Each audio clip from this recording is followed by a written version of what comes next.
우리는 지난주 예수님께서 세례를 받으셨던 장면을 함께 살펴보았습니다. 그리고 그분께서 왜 세례를 받으셔야 했는지를 우리는 알아보았죠. 예수님께서 세례 요한에게 세례를 받자 여러분 어떤 일이 일어나는지 기억이 나시나요? 한번 우리 기억을 잠깐 더듬어 봅시다. 한번 우리 지난주의 말씀을 같이 보면서 한번 기억을 더듬어 볼까요? 제가 읽어 드릴게요. 그때에 예수께서 갈릴리 나사렛으로부터 와서 요단강에서 요한에게 세례를 받으시고 곧 물에서 올라오실새 하늘이 갈라짐과 성령이 비둘기같이 자기에게 내려오심을 보시더니 하늘로부터 소리가 나기를 너는 내 사랑하는 아들이라 내가 너를 기뻐하노라 하시니라 라고 성경은 말하고 있습니다. 예수님께서 세례를 받으시자 하늘이 갈라지고 하늘로부터 소리가 납니다. 어떤 소리가 들렸죠?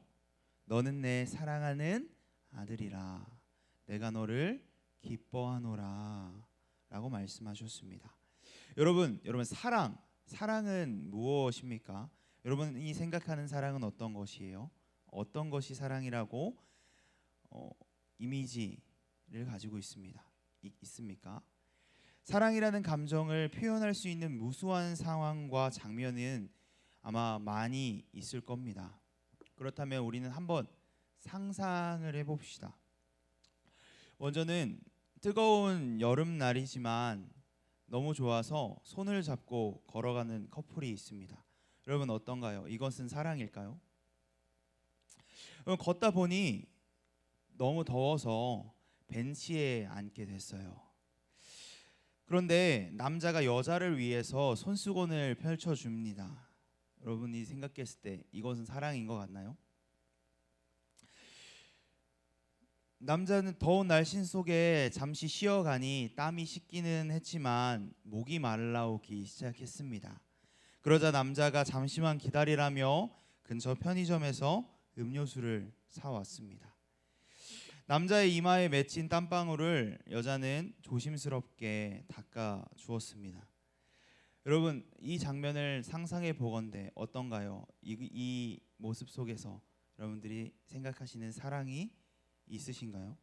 여러분이 생각하는 사랑은 어떻습니까? 사랑은 어떤 사람이나 존재를 몹시 아끼고 귀중히 여기는 마음이라고 합니다. 또 다르게는 이렇게 표현합니다. 다른 사람을 열렬히 좋아하는 마음이라고 말이죠. 오늘 본문 이전에 바로 네가 나의 사랑하는 아들이며 내가 너를 기뻐하노라 라고 말씀하시는 하늘의 소리가 들립니다. 이러한 하늘의 소리는 예수님께서 그가 하나님의 독특하고 특별한 아들이라는 존재를 확인시켜 주었습니다. 우리는 이 사실을 한번 기억하면서 오늘의 본문으로 들어가 보려고 합니다. 마가복음 1장 12절 어떻게 기록하고 있죠? 성령이 곧 예수를 광야로 몰아내신지라. 예수님께서 어떤 상황에 직면하고 계십니까? 광야로 가게 되셨습니다. 여러분 이스라엘 광야가 어떤 곳인지 여러분 아세요? 여러분 사진 한 번만 보여주실래요? 사진에도 다 담기지 않을 정도로 넓은 허허벌판, 밤에는 춥고 낮에는 너무나도 더운 그늘 한 점 없는 그런 곳, 척박한 땅, 그곳이 광야입니다. 광야라는 것은 보통 사람들이 사는 그런 안락한 공간이 아니었습니다. 그런데 오늘 본문은 성령께서 그런 광야로 사진처럼 사람이 살지 못할 것 같은 그런 광야로 예수님을 몰아내셨다고 성경을 기록하고 있습니다. 이제 내려주셔도 돼요. 그런데 예수님은 어떤 분이셨습니까? 내 사랑하는 아들이라고 하셨죠. 그런데 사랑하는 아들을 광야로 보낸다니 여러분 뭔가 앞뒤가 맞지 않는 것 같지 않습니까? 우리가 앞서 살펴보았던 사랑의 이미지는 어땠어요? 상상해 보았을 때 어땠습니까? 여자친구의 옷에 먼지가 하나 묻을까 손수건을 펼쳐주고, 목이 마르다고 하니 내가 더운 것은 안중에도 없이 뛰어가 음료수를 사오는 그런 마음, 아끼고 사랑하는 마음 아니었습니까? 그런데 그런 것은 고사하고, 너는 내 사랑하는 아들이고 내가 기뻐하는 사람이야 라고 말했던 예수님을 그런 척박한 광야로 보낸다니, 이 말씀을 처음 접한 사람들은 당황스럽기 그지 없을 것입니다. 오늘 본문을 헬라어 원문으로 보면 다음과 같이 해석할 수 있습니다. 그런데 즉시로 성령이 그를, 여기서 그는 예수님을 뜻하죠, 예수를 그 광야로 몰고 간다라고 해석할 수 있습니다. 그런데 우리가 보는 이 개역개정 성경에는 이 그런데라는 접속사가 생략이 되어 있습니다. 그런데 원문을 보면 그런대로 시작하고 있죠. 그런데라는 이 접속사로 시작하며 새로운 국면이 시작됨을 알려줍니다. 바로 하나님으로부터 사랑과 기쁨의 소리를 들으셨지만 대조적으로 이제는 사탄으로부터 시험을 받으시게 된다라는 사실을 오늘 12절을 이야기하고 있습니다. 왜 사랑하는 아들을, 이 기뻐하는 자를 광야로 몰고 가셨을까요? 그것은 다음 14절을 통해 우리가 유추해 볼 수 있습니다. 14절, 13절, 광야에서 40일을 계시면서 사탄에게 시험을 받으시며 들짐승과 함께 계시니 천사들이 수종들더라. 광야에서 40일간 계셨고 사탄에게 시험을 받으시죠. 그 사실을 우리는 어렵지 않게 본문에서 발견할 수 있습니다. 어디에서 40일간 계셨어요? 광야에서 계셨죠. 광야에서 누구에게 시험 받으셨습니까? 사탄에게 시험 받으셨습니다. 여러분, 사탄 들어보는 길은 아마 많이 들어봤을 것 같아요. 사탄이라는 존재가 성경에서 어떠한 존재인 줄 여러분 아시나요? 사탄은 구약 성경에서 대적 혹은 참소하는 자를 뜻하는 말입니다. 참소하는 자라는 게 좀 생소하죠. 무슨 뜻이냐면 남을 헐뜯어서 죄가 있는 것처럼 꾸며 윗사람에게 고하여 바치는 자를 참소하는 자라고 합니다. 사탄은 이러한 사람을 의미하는, 이러한 존재를 의미하는 말이었어요. 이러한 의미에서 신약 성경 오늘의 마가복음에서는 하나님의 목적과 하나님의 백성을 반대하는 인격적 대적으로 나오는 존재가 바로 이 사탄입니다. 광야에서의 일은 다시 말해 그저 단순한 유혹과 같은 일이 아니라 이러한 대적, 사탄의 시험의 기간이었음을 우리는 알 수 있습니다. 그리고 거기에서 예수님께서는 예수님의 메시아로서의 자격이 확증되는 일을 경험하십니다. 여러분, 시험하다라고 번역된 이 베이라 제인이라고 하는 헬라어 단어는요, 성경에서 언약적 약속의 용어로 하나님에 대한 신뢰성을 확실하게 하고자 할 때 검증하는 것을 의미하는 내용을 포함한 단어입니다. 다시 말해 하나님, 즉 성령님께서 예수님을 광야로, 그 척박한 광야로 이끄셔서 사탄에게 시험을 받게 하신 그 이유는 세례 때 확인되었던 것처럼, 그가 메시아임이 세례 때 확인되었던 것처럼 이스라엘의 메시아로서 예수님이 하나님께서 순종적인 아들로서 남아 있는지 연단하시려고 하셨던 뜻이었습니다. 여러분, 오늘 본문은 예수님께서 시험 받으신 장소와 시간을 명확하게 언급하고 있습니다. 광야. 왜 예수님께서는 이미 광야에 계신데 왜 또 광야에 몰아내셨을까요? 그것은 오실 메시아 예수 그리스도의 오심이 예언되어 있었기 때문입니다. 우리가 앞서 1장 3절 마가복음 1장 3절 이사야의 예언이 인용됨을 보았습니다. 주께서 광야 길로 오시리라 예언되어 있었죠. 바로 예수께서 이사야가 예언한 광야로부터 오시는 주가 예수님이라는 점이 여기서 드러나는 것입니다. 또한 왜 40일을 굳이 40일, 하루일 수도 있고 이틀일 수도 있고 이건 좀 짧으니까 한 일주일만 광야로 보낼까? 라고 할 수도 있는데 왜 40일이라고 분명하게 오늘 말씀은 이야기하고 있는 것일까요? 광야에서 40일은 매우 어려운데 말입니다. 제가 전도사님이 군대에 있을 때 비박을 한 적이 있어요. 여러분 비박 아세요? 비박이 뭐냐면 텐트를 사용하지 않고 지형지물을 이용해서 밤에 자는 거예요. 그냥 노숙을 하는 거죠. 그러니까 이제 훈련을 하다 보면 그런 날도 있어요. 여러분들도 그러겠죠? 근데 뭐 다 그렇지는 않고. 근데 한겨울이 아니었어요. 그때는 초가을이었거든요. 초가을. 이제 가을이 막 되는 시점이었습니다. 근데 너무 추운 거예요. 산속에서 자고 있었거든요. 그래서 한겨울도 아닌데 핫팩 여러 개를 이제 터쳐서 목에도 대고 발 끝에도 대고 사지에 이제 갖다 대고 잤어요. 그런데 자고 일어나니까 내가 살아있나? 라는 생각이 들면서 심장이 아파오더라고요. 너무 추웠어요. 그랬던 기억이 있습니다. 며칠밖에 안 잤어요. 근데 이렇게는 못 살겠구나. 근데 저는요 제대로 된 옷을 사실 갖추고 있었습니다. 네이도 있었고요, 외투도 있었고, 두꺼운 양말도 있었고, 장갑도 있었어요. 그런데도 심지어 핫팩까지 있었는데도 불구하고 그렇게 춥고 힘들었던 경험이 있습니다. 그런데 하물며 예수님 때는 어땠어요? 저 같은 옷이 있지도 않았을 거고 따뜻한 핫팩이 있지도 않았겠죠.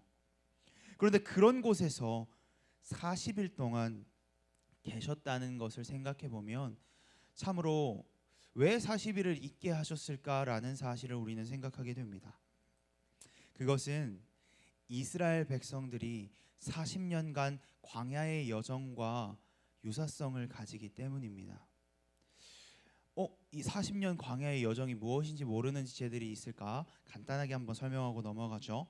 이스라엘 백성들이 종살이를 하던 때 애굽 땅에서 하나님의 인도하심을 받아 드디어 애굽을 나왔습니다.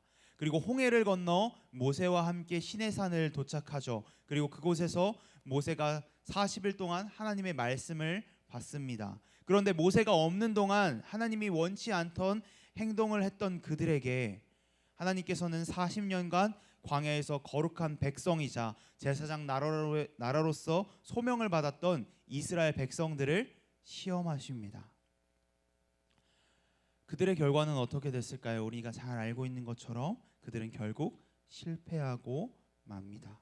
마찬가지로 요단강에서 하나님의 아들 곧 이스라엘의 메시아로 소명을 받은 예수님께서는 광야에서 40일간 시험을 받으십니다. 그리고 그분께서는 성령의 주도적인 이끄심에 따라 광야로 나가 사탄에게 시험을 받는 동안 하나님의 이끄심 가운데 계셨습니다. 하나님, 즉 성령님께서 예수님을 옛 이스라엘이 실패했던 그들이 시험에 실패했던 광야로 다시 이끄셔서 사탄에게 시험을 받게 하신 것은 하나님의 나라 곧 새 시대의 도래를 선포하기 전 옛 시대 통치자이자 모든 죄악의 근본 원인인 사탄을 먼저 격퇴하도록 하시기 위해서였습니다. 하나님의 아들로서 옛 이스라엘은 광야 여행 동안 하나님을 거역하고 진노케 함으로 시험을 통과하지 못했지만 하나님의 아들인 이스라엘의 메시아는 예수 그리스도는 이 시험을 당당하게 통과하십니다. 여러분, 예수님의 승리의 모습은 우리가 생각하는 승리의 모습은 어떻습니까? 어떠한가요, 여러분? 좀 승리는 항상 영광적인 모습으로 나타나야 하지 않을까요? 금이 환양, 다 이기고 이제는 다 모든 것이 내 것이다라고 말할 정도로 모든 영광을 뒤로한 그런 승리의 모습을 연상하지 않습니까, 우리는? 하지만 오늘 본문은 예수님이 들짐승과 함께 있었다고 말하고 있습니다. 광야에서, 그 힘든 광야에서 있는 것도 어려운데 들짐승들과 함께 있었다라고 얘기해요. 이건 무슨 뜻일까요? 당시 들짐승이라고 하는 존재들은요, 광야를 거주지로 삼으면서 인간에게 위협적이고 악한 피조물로 이해되었습니다. 그런데 예수님은 이런 들짐승들과 함께 있었다고 말합니다. 왜 들짐승들과 함께 계셨을까요? 그것은 예수님의 승리의 모습은 메시아의 시대가 도래할 때 일어날 평화적 공존, 우리가 함께 살아가는 모습이 이미 예언되어 있었기 때문입니다. 이사야 11장 6절에서 9절 말씀으로 한번 같이 볼까요? 제가 읽어드릴게요. 그때 이리가 어린 양과 함께 살며 표범이 어린 염소와 함께 누우며 송아지와 어린 사자와 살찐 짐승이 함께 있어 어린 아이에게 끌리며 암소와 곰이 함께 먹으며 그것들이 새끼가 함께 엎드리며 사자가 소처럼 풀을 먹을 것이며 젖 먹는 아이가 독사의 구멍에 장난하며 젖된 어린 아이가 독사의 굴에 손을 넣을 것이라. 내 거룩한 산 모든 것에서 해됨도 없고 상함도 없을 것이니 이는 물이 바다 덮음같이 여호와를 아는 지식이 세상에 충만할 것임이라. 아멘. 예수께서 사탄을 이기신 후에 이사야 선지자가 내다본 평화를 척박한 땅에 가져오기 시작하는 이 예수님의 모습을 상징적으로 오늘 말씀은 보여주고 있는 것입니다. 그리고 천사들이 그분을 수종 들고 있죠. 바로 승리의 잔치를 보여주고 있는 것입니다. 사랑하는 고등부 여러분, 예수님께서는 세례를 받으실 그때에 이미 광야에 계셨습니다. 광야에서 세례를 받으셨죠. 하지만 성령은 다시 그를 광야로 몰고 가십니다. 그리고 그곳에서 시험하신, 그리고 예수님께서 시험 받으신 이유는 무엇입니까? 하나님의 아들인 옛 이스라엘은 광야 여행 동안 그들에게 주어진 시험을 통과하지 못했지만 이스라엘의 메시아이시자 하나님의 사랑하는 아들로 확증받은 그 예수님은 그들이 실패한 그곳에서 사탄의 시험을 이김으로 복음, 그 기쁜 소식, 그 하나님의 통치를 선포할 기초를 놓으셨습니다. 여러분, 우리 또한 예수님이 받으신 이 시험과는 비교할 수 없지만 우리에게도 삶 속에 시험이 찾아올 때가 있습니다. 하나님의 백성들은 종종 그들의 믿음을 시험하는 약함, 시련, 그리고 박해를 받게 됩니다. 그리고 그 시련들은 육신의 정욕, 안목의 정욕, 이생의 자랑처럼 우리가 넘어지기 쉬운 것들일 때가 너무나 많습니다. 하지만 성경을 잘 보면 욥이라는 인물은 사탄에게 큰 고난으로 시험을 받았으나 하나님께 대한 신실함을 유지했습니다. 또한 우리가 잘 아는 베드로는 이러한 시련에 대해 다음과 같이 이야기합니다. 너희 믿음의 확실함, 예수 그리스도께서 나타나실 때에 칭찬과 영광과 존귀를 얻게 하기 위해 이 시련이 온다라고 성경에서 말씀하고 있습니다. 여러분, 오늘 예수님께서 광야의 이 모습에서 우리가 보여줄 수 있는 것은 우리가 시험에 준비되도록 하시기 위해 본보기를 보여주시기 위해서 이 시험을 받으신 것이 아니라 예수님이 실로 사탄을 물리치시고 하나님의 백성에게 구원을 가져오실 성령의 능력을 받은 메시아임을 확증하는 사실, 그를 위해 시험을 받으셨다는 사실을 여러분 기억하시기 바랍니다. 실로 사탄을 물리치고 하나님의 백성에게 구원을 가져오실 이 성령의 능력을 받은 메시아 예수 그리스도께서 우리와 함께 하신다는 사실을 여러분들께서 꼭 기억하셨으면 좋겠습니다. 우리 때문에 가장 높은 곳에서 가장 낮은 곳으로 오셨고, 우리 때문에 그 힘든 그 척박한 광야로 성령께서 몰고 가셨으며 40일이라는 시간 동안 시험을 받으셨습니다. 그런 예수님을 우리는 기억하고 그분을 신뢰하고 우리 구주 예수 그리스도를 따라 베드로가 이야기했던 것처럼 세상의 어떤 고난과 시련, 어려움 속에서도 칭찬과 영광과 존귀를 얻는 그 날을 향해 우리가 달려나가는 우리 모두가 되기를 간절히 소원합니다. 예수님은 메시아 되심을 확증하기 위해 우리를 구원하시는 메시아임을 세상 가운데 선포하시기 위해 바로 시험을 받으셨습니다. 여러분, 그 예수 그리스도의 사랑을 기억하고 항상 그분을 신뢰하며 세상 가운데 그분을 신뢰하고 믿고 어떠한 일 가운데에도 고난과 역경을 이겨내는 여러분들이 되시기를 간절히 소원합니다.